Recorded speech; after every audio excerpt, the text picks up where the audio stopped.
मुंबई की भीड़भाड़ वाली सड़कों पर एक शख्स सालों से झलमुड़ी बेचकर अपना घर चला रहा था।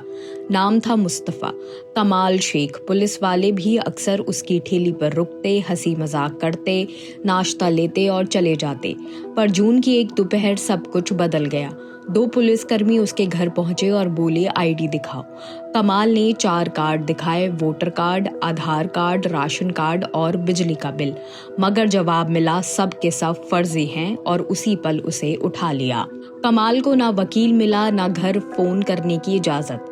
5 दिन बाद उसने खुद को एक ट्रक में बैठा पाया, बॉर्डर सिक्योरिटी फोर्स के जवानों के साथ। रात के अंधेरे में भारत बांग्लादेश सीमा पर उसे और दर्जनों मुसलमानों को गार्ड ने रोक कर कहा, यहाँ से पार चले जाओ, अगर लौटे तो गोली मार देंगे।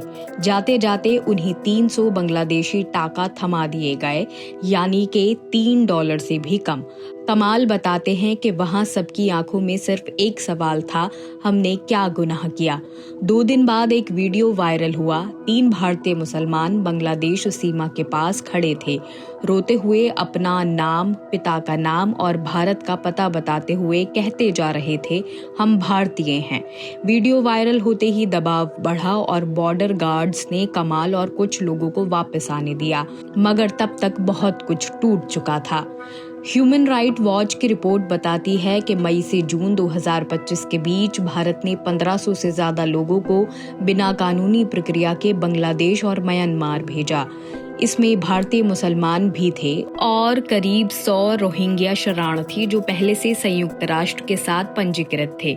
रिपोर्ट कहती है कि ये कार्रवाई किसी कानूनी प्रक्रिया का हिस्सा नहीं, बल्कि एक राजनीतिक और धार्मिक भेदभाव का रूप थी। दिल्ली के श्रम विहार इलाके में सालों से दर्जनों रोहिंग्या परिवार रहते आए हैं। बांस और तिरपाल से बने उनके झोंपड़े, जहां बच्चे खेलते थे और महिलाएं खाना बनाती थीं। मई की शुरुआत में पुलिस आई और कहा, बायोमेट्रिक वेरिफिकेशन होगा। जो लोग गए वे कभी लौटे नहीं। 4 दिन बाद एक भाई का फोन आया म्यांमार के नंबर से। उसने बताया कि पुलिस ने उन्हें अंडमान द्वीप ले जाकर एक नेवी शिप में बिठाया और समुद्र किनारे उतार दिया। लाइव जैकेट पहनाकर कूदो, गार्ड ने कहा। वापस लौटे तो गोली मार देंगे। अगर मछुआरों ने उन्हें ना बचाया होता तो शायद उनकी लाशें भी किनारे नहीं मिलती। भारत के गृह मंत्री से जब पत्रकारों ने जवाब मांगा तो कोई बयान नहीं आया। सरकारी लाइन यही रही, हम सिर्फ अवैध प्रवासियों पर कार्रवाई कर रहे हैं। मगर सवाल ये है कि जब लोगों के पास भारतीय वोटर कार्ड, आधार और स्थायी पते हैं तो क्या उन्हें ऐसे ही घुसपैठिया कहा जा सकता है? क्या सिर्फ बंगाली बोलने या मुसलमान होने के कारण कोई विदेशी बन जाता है? कश्मीर में अप्रैल महीने में हुआ आतंकी हमला, जिसमें 26 लोग मारे गए। उनके बाद सरकार ने सख्त कार्रवाई का आदेश दिया, पर मानव अधिकार कार्यकर्ताओं का कहना है कि इस कार्रवाई का असली मकसद था ध्यान भटकाना, ताकि जनता कश्मीर में सुरक्षा विफलता पर सवाल ना करे। मुंबई की सामाजिक कार्यकर्ता तीस्ता सीतलवाड़ कहती हैं कि आतंक पर गुस्सा भड़काने की बजाय सरकार ने उस गुस्से को मुसलमानों की तरफ मोड़ दिया। ये कहानी नई नहीं है। 2019 में असम में नागरिकता कानून लागू होने के बाद हजारों मुसलमानों को डिटेंशन कैंपों में रखा गया था।